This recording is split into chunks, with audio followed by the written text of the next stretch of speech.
guess, Coleman, what was it like kind of watch Terrence take over at the end of that first half, and what did he give you guys tonight? Yeah, no, I thought Terrence did a great job. Warring over ball screens, getting stops and getting out in transition like he always does, and then, hitting his shots. He was great. Catch and shoot, great catch and shoot guy, spacing the floor, handling the ball. So no, I thought Terrence did a really good job tonight. Just all around, doing a little bit of everything. So. Is Coleman kind of following up on that? Like when you guys were able to get out in transition like you did tonight and like you did against Michigan State, like what does that change for this team? Yeah, no, it makes us a lot better. I think offensively, a lot of times we could get whatever we want. I think it's just really focusing on getting those stops and getting out and running. Coach always draws up on the board: defend, rebound, run. So those are our three keys to victory every time. And I thought we did a pretty good job of that tonight. So, Quincy, Coleman's playing at such a high level right now. What's it like to play alongside him, and what are you seeing from him right now? Man, yeah, I love playing with Coleman. If you open, he's going to find you. His IQ is really good. He can space the floor. Like Coach said, he's probably the best pick and pop five shooter in the country. So you just got to keep doing what he's doing for our team. He's just playing at a high level, especially defensively. He's great. I guess, Quincy, every time we talk to you, we talk about defense and rebounding. And just for you guys tonight, you got a much better defensive performance than we'd seen. Like, what was behind that, and what's key for you guys to kind of write that down the stretch in February? Man, it's all about effort. I think if we're locked in defensively and thinking about rebounding, we're going to be the best team in the country. And we just got to keep doing what we're doing and get better every day.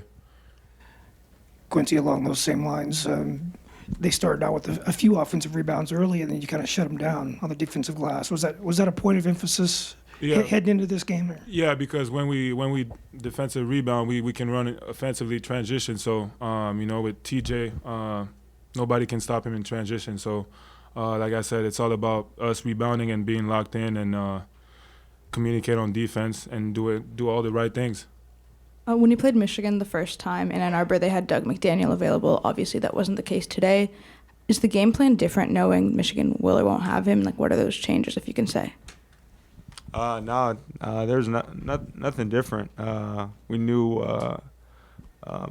Jalen was gonna, he's been playing at a high level as well, just like anybody else just like Doug whenever he plays. So.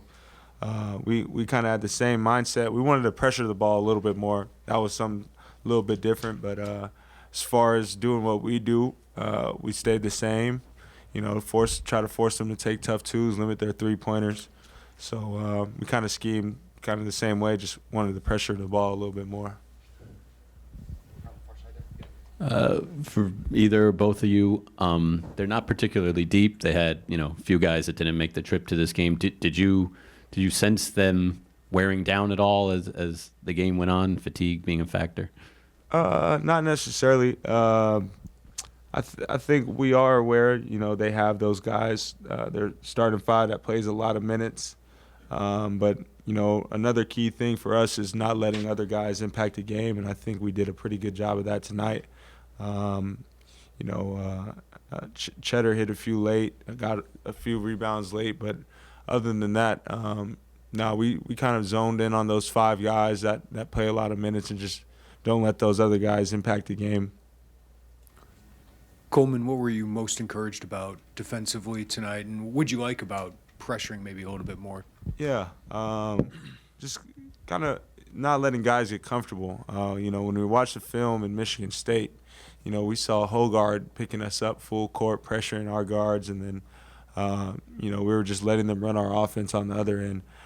So kind of just being more disruptive, crawling up in people, limiting straight line drives, and then defensively really warring over ball screens and pursuing. A lot of times, our guards were getting clipped, and I'd be in a kind of more of a 2-on-1 situation, and it was hard for me to pick when I wanted to switch or when I wanted to get back to my man. And there's still a few glimpses of that tonight. Reed got a lob or two tonight So we still got some things to clean up on that end, but I think we did a good job, a better job of pressuring the ball a little bit more and just making and disrupting their timing of their offense. Last one here, Scott. I mean, Coleman, I think you've got 17 assists in the last 3 games. Has there just been something in this stretch where you felt like you've been able to facilitate a little more? Yeah, I mean, I think a lot of teams have just been trying to throw so many different defenses at us. Tonight, they went to a zone, and then whenever I'd get a catch, they'd match up. They made a 5 call, which was a call for them to start matching up. And I feel like the ball was just in my hands, and every time I'm aggressive, I feel like it's easier for me to, find those guys on open assists. And then whenever we get out in transition, just pitching the ball ahead. Like I was telling them, if this was the NBA, I'd have 12 assists tonight. Quincy's pass and 1 pump fake and 1 dribble dunk, that's a dunk, or that's an assist in the NBA. But I'm happy the way I'm sharing the ball right now. So. All right, thanks, guys. Thank you. Different focus tonight.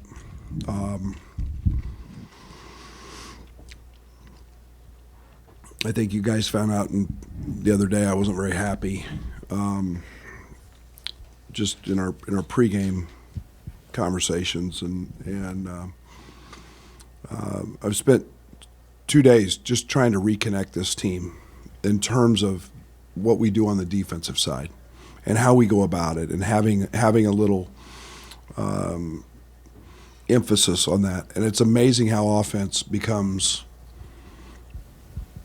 easier when you don't worry about it. And I thought tonight was a great example of that. I thought I didn't know Terrence had 31 until I postgame. But he guarded the basketball like he did early, and we got connected that way, and that makes things easier for us. But I thought our emphasis last 2 days, we didn't work 1 second on offense. We knew they were going to play a little zone. We worked on that today in shoot around. But it's all been about the defensive side and just getting back to guarding. And the only thing that we didn't do on that side today was loose balls and just come up with them. We got to be much better at that. That didn't impact this game, but it can impact us in March. So Coleman was fantastic. I thought he set the tone when they went to zone, getting the ball in the middle to him, and he just sprays it. And, the last thing he does is look to score, but he throws that thing out and gets TJ a couple wide open threes. 50% from the 3-point line. You'll take that every night. 12 of them. I keep wishing we would shoot more, but tonight was a solid night. And then I thought defensively, we talked a lot about keeping them off the 3-point line. I thought that was the one way they could beat us. As if Williams and Namari and Llewellyn made threes, they throw one in the last minute. So we did a great job there following the game plan, and all in all, a good night.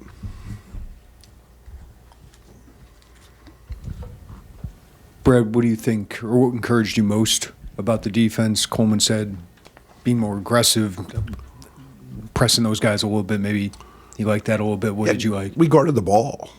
We weren't 8 feet off the ball. We guarded it. We actually connected with it, and we're a team with size and length. We don't have Trent. So we're not going to be that. We're more a team that we have to challenge. We have to rear view contest. We have to keep chasing guys, and instead I think we got really comfortable just funneling them into Coleman. And and then taking the easy way out by calling a switch, and we basically eliminated that tonight. And it's what we did early, and it got us to 7th or whatever we were in the country, and get back to being mean and nasty. Offensively, you guys, you say you didn't really work on offense, but those guys, it seemed like the ball was moving tonight, much better execution, cutting, when they would come double, just seemed like you had a great game plan, even though you maybe didn't work a lot on it. What is that just a testament to the age and skills of your guys? Yeah, and it's I don't want to say we weren't focused on it. We talked about we knew what they were going to do. But putting a game plan, we've had to adjust almost every game. So it's been running your base stuff because teams have cross-matched us, teams have done this or that, and we've had to counter that. The Michigan State game, we posted Coleman a ton against the guard. So we've had to adjust some things. So it's been more on the fly, making some adjustments. But yeah, veteran team did that. But again, I think it still goes back to the emphasis being on the other end, and that's what's gonna win. We got a number 5. We're number 5 in the country on offense. So probably moved up after tonight, I would think. But we got to understand what wins. Offense is fleeting, and we got to keep figuring out how to win when the ball doesn't go in. I know you talked about reconnecting and the emphasis on defense. I'm just wondering if there's anything from the last 2 days that you could paint us a picture of kind of what that looked like to spark that attention to defense and that shift. We lost. Losing. I mean, there's 2 things that happen when you lose. You either learn from it or you accept it. And we have a great locker room, and we're not going to accept that. And if anybody liked giving up 9 out of 10, and when the game's on the line against Michigan State, when we have an 8-point lead and control the game, then they don't need to be in that locker room. And this is a really smart group. It's a cerebral group, and so losing's brutal. I mean, it's in my world it is, and so they don't accept it, and we learned from it, and we talked about it, we showed film, and then we went out to try to correct it. Brad, you mentioned it with Terrence on the ball. How much can he be a tone setter there, and how did you see him embrace that tonight? That's what he does. He's 6'6", 220 pounds. He's athletic as anybody in America. He's a guy that has to want to be that guy. And then he finds his way to 30.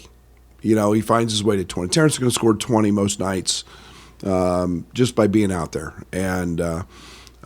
But that's his impact on us. And everything starts on the defensive side. When you see somebody sitting down and guarding, I took him out in the first half. He's one possession, he stood up, he got back screened, he wasn't ready to play. Get out. And if you're not going to be ready to play all the time, then I'm not going to play you. And he's such a focal point of teams on the other end. He needs to be a focal point of what he does on that end because he's really, really good at it. To dovetail off that point, Brad, you had said when Terrence got back, it was just going to take time. You were going to have to wait on him and take time. What was the plan for him, and what was the plan for the 4 other guys on the floor as you guys waited? I don't want to say I had a plan because I don't. Then I'd be disappointed if it wasn't met. And so you always want things. I'm very impatient. You always want something sooner than it happens. But you're realistic. He was gone for a long time, and coming back, we were in a pretty good groove offensively, so it just almost had to happen organically. It had to happen in the right way without any pressure to go do this or go do that, and I think he's